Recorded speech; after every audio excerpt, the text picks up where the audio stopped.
प्रिय विद्यार्थियों, मैं डॉक्टर गीताराम शर्मा श्रीमद् भगवद गीता के द्वितीय अध्याय के 44वें श्लोक तक की व्याख्या पिछले वीडियो में हो गई थी। उसी क्रम को आगे बढ़ाते हैं। पिछले वीडियो में ये मंतव्य आया कि जो वेदवाद रहते हैं, जो वैदिक कर्मों में सकाम भाव से अपनी आस्था रखते हुए और कुछ पाने के लिए यज्ञ आदि करते हैं, उनमें और वैदिक कार्यों को निष्काम भाव से, वैदिक क्रियाओं को निष्काम भाव से करते हुए जो कार्य करते हैं, उनमें बहुत अंतर है। जो निष्काम भाव से वैदिक यज्ञ आदि को करते हैं वो मुक्त हो जाते हैं, और उन्हीं वैदिक यज्ञों से जो सकाम भाव से यज्ञ आदि काम करते हैं वो बंधन में आ जाते हैं।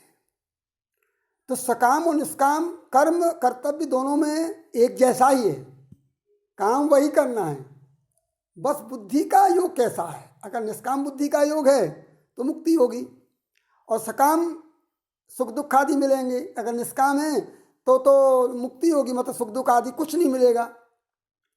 और अगर सकाम भाव से अगर कर्तव्य किया गया है, चाहे यज्ञ आदि क्यों नहीं हो, तो उसे बंधन सुख दुख आदि मिलेंगे। सुख दुख आदि मतलब ठीक नहीं है, मुक्ति का विरोधी है। तो कहते हैं सकाम कर्म, अगर वैदिक कर्म ठीक है ना, जो सकाम भाव से किए जाते हैं वैदिक यज्ञ आदि, वे कैसे हैं देखिए।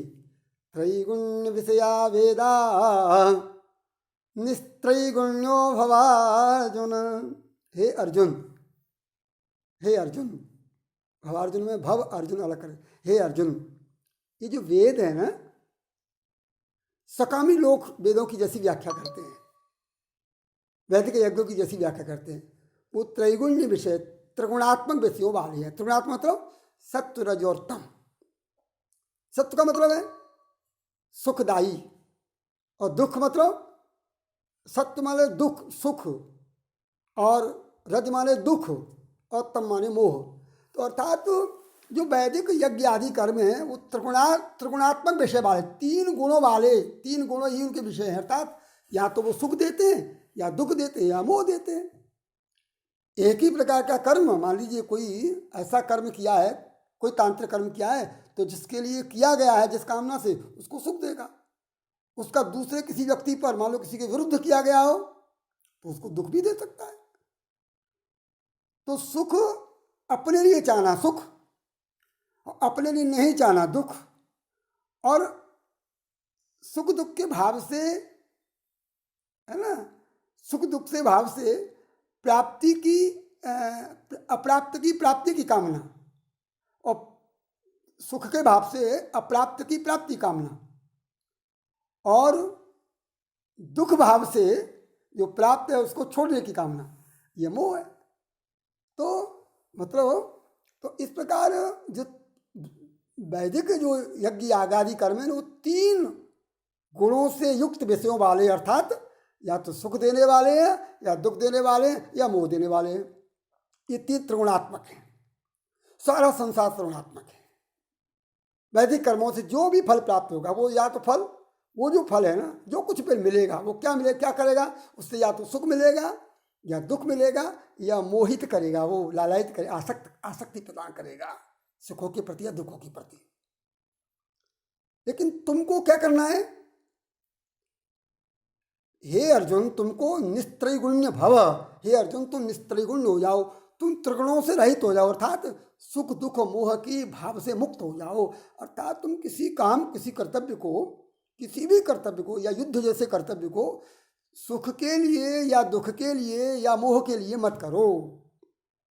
सुख के लिए तो तुम इस भाव से मत करो कि तुमको जीतना है, कि नहीं तुमको जीतना ही है, नहीं जीतोगे तो पता नहीं तुम्हारी क्या हो जाएगा, या इस डर से मत करो कि तुमको हार जाओगे, या इस भाव से मत करो कि मैं अपने ही लोगों को युद्ध में कैसे मारूं, या मैं इनको मारूंगा, मुझको मारेंगे। तो संसार में जितनी भी कामनाएं की जाती हैं, और जिनके लिए वैदिक आदि यज्ञ आदि या वैदिक कर्म आदि जो किए जाते हैं, उसके तीन ही विषय हैं, या तो सुख, या दुख, या मोह। तो इन तीनों भावों से मुक्त हो जा। क्योंकि संसार के जितने भी वस्तु हैं वे द्वंद्वात्मक हैं, या तो सुख देंगी या दुख देंगी, या तो लाभ देंगी या हानि देंगी, या तो जय देंगी या पराजय देंगी। उनका परिणाम या तो आशा होगा या निराशा होगा। तो द्वैत निर्द्वंद, तू निर्द्वंद हो जा, मतलब लाभ हानि के, जय पराजय के, दुख सुख के, प्रपंच, ये जो द्वैत है ना, द्वंद है ना, द्वंद, द्वयम वहति द्वंद्व, इस द्वंद से मुक्त हो जा। तो कैसा हो जा? नित्य सत्वस्थ, नित्य सत्व कहते हैं आनंदमय हो जा। सुख दुख से मुक्त अवस्था कोई सत्व अवस्था कहते हैं। तो तू अपने चित्त को सत्व में स्थित कर ले, परमानंद में स्थित कर ले, आत्मानंद में स्थित कर ले। सुख दुख के भाव से मुक्त चित्त को ही सत्व चित्त कहते हैं। तो नित्य सत्वस्थ हो जा और नित्य सत्व हो जा और निर्योग क्षेम, योग और क्षेम से रहित हो जा। निर माने निकल जाए तेरे योग, योग माने जो किसी वस्तु की प्राप्ति की कामना, यह तो योग हुआ, या प्राप्त हो जाए योग, और प्राप्त की रक्षा ये क्षेम हो गया। तो तू ये चिंता मत करे तुझे अमुक चीज़ें प्राप्त हो जाएं, या जो प्राप्त हो गई है वो सुरक्षित बची रहे, वो कभी जाए नहीं। ये अप्राप्त की प्राप्ति कामना ये योग, या अप्राप्त का प्राप्त हो जाना, जुड़ जाना, कि जो वस्तु अब तक नहीं थी उनसे जुड़ गई, उपलब्धि ये योग है, और उपलब्ध हुआ है उसकी रक्षा ये क्षेम है। तो योग क्षेम की चिंता से मुक्त हो जा, और जो योग और क्षेम की चिंता से मुक्त हो जाता है वही तो आत्मस्थ कहा जाता है, उसी को आत्मवान कहा जाता है। तो तू कैसा बन जा? आत्मवान बन जा। आत्मा बनने के लिए क्या करना पड़ेगा? द्वंद्वातीत रहना पड़ेगा, नित्य सुख दुख से नित्य मुक्त होकर के सत्व की स्थिति में रहना पड़ेगा, सात्विक चित्त वाला बन के रहना पड़ेगा, और योग क्षेम की चिंता से मुक्त होकर रहना पड़ेगा। ऐसा हो जा तू, निष्काम कर्म के लिए आवश्यक है। इसी को आगे यावनर्थ उदपाने सर्वतः संप्लुतोदके तावान वेदे तावान सर्वेषु वेदेषु ब्रह्मण से विजानत यावनर्थ उदपाने सर्वतः संप्लुतोदके तावान सर्वेषु वेदेषु ब्राह्मण से विजानत। एक बहुत अच्छा सुंदर उदाहरण देते हैं। सकाम कर्मों से निष्काम कर्म किस तरह उत्कृष्ट है, या जिसको निष्काम का आनंद मिल जाता है वह सकाम के आनंद को कैसे तुच्छ समझता है। ठीक वैसे ही कैसे? यावन अर्थ उदपानी, कोई व्यक्ति है उदपानी, जलपान, जल पीने की लालसा उसकी है, प्यासा है ना, तो उदपान के लिए वो खोजता है, और जब तक उदपान मतलब वो पानी जल स्रोत खोजता है, और जल स्रोत की खोज में से कोई उदपान, जल का कोई छोटा स्रोत, कोई छोटा सा कुआं, या छोटी सी कोई पात्र, या छोटा सा कोई स्रोत है ना, छोटा सा कोई गड्ढा वो मिल गया, तो उस गड्ढे में उसकी आसक्ति हो जाती है जल पीने के लिए, छोटे से जल स्रोत में। मान लीजिए कोई छोटा सा कुआं ही है, तो यावान अर्थ उदपान है, वह उस उदपान के लिए उसका अर्थ, उसका प्रयोजन, उदपान उस छोटे जल स्रोत से, उस उदपान से उसका अर्थ, उसका प्रयोजन यावान जब तक ही रहता है, मतलब जब तक वो उसके प्रति आसक्त रहता है, जब तक वो उसको खोना नहीं चाहता। कब तक? सर्वथा संप्लुत, जब तक उसको सब ओर से भरा हुआ लहराता हुआ जल स्रोत नहीं मिल जाए। सब ओर से लहराता हुआ जब सागर, वो सरोवर या नदी संप्लुत उदके, भरा हुआ, पानी से भरा हुआ, लहराता हुआ सागर, वो लहराता हुआ सरोवर, लहराती हुई नदी, उसको जब जल स्रोत के रूप में नहीं मिलती है, तब तक ही उसका उदपान से छोटे जल स्रोत से प्रयोजन रहता है। अर्थात जब तक व्यक्ति को बड़ी वस्तु नहीं मिलती तब तक वो छोटी वस्तु के प्रति आसक्त रहता है। ठीक है भाई, जिसके पास अगर कोई बड़ा मकान, सुंदर मकान है, और पहले कम सुंदर था, तो स्वाभाविक है जब बहुत अच्छा मकान मिल जाएगा तो छोटे वाले मकान से उसकी आसक्ति कम हो जाएगी। तो व्यक्ति सकाम कर्म के प्रति भी है ना, इसी तरह उसका सकाम और निष्काम का व्यवहार है। सकाम जो प्रयोजन है, कुछ चाहने के लिए कर्म तब तक करता है जब तक उसको निष्काम कर्म करने का आनंद नहीं मिलता। तावान सर्वेश वेदेषु ब्रह्मण से विजानते है। इसी प्रकार, किस प्रकार?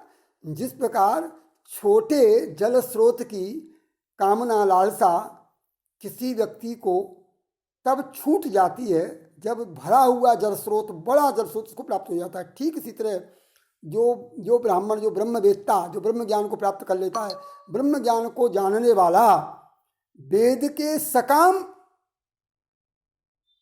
कार्यों में या वैदिक सकाम यज्ञ क्रियाओं में, ऐसी याज्ञ क्रियाओं में जिनका कोई फल मिलते हैं, सफल फल देने वाली याज्ञ क्रियाओं में, या तब तक ही मतलब रखता है, मतलब तब तक ही सकाम कर्मों को करता है जब तक उसको निष्काम कर्म के रूप में और निष्काम कर्म का आनंद नहीं प्राप्त होने लगता। तो कहने का मतलब है कि सकाम से निष्काम का आनंद बहुत कई गुना ज़्यादा है।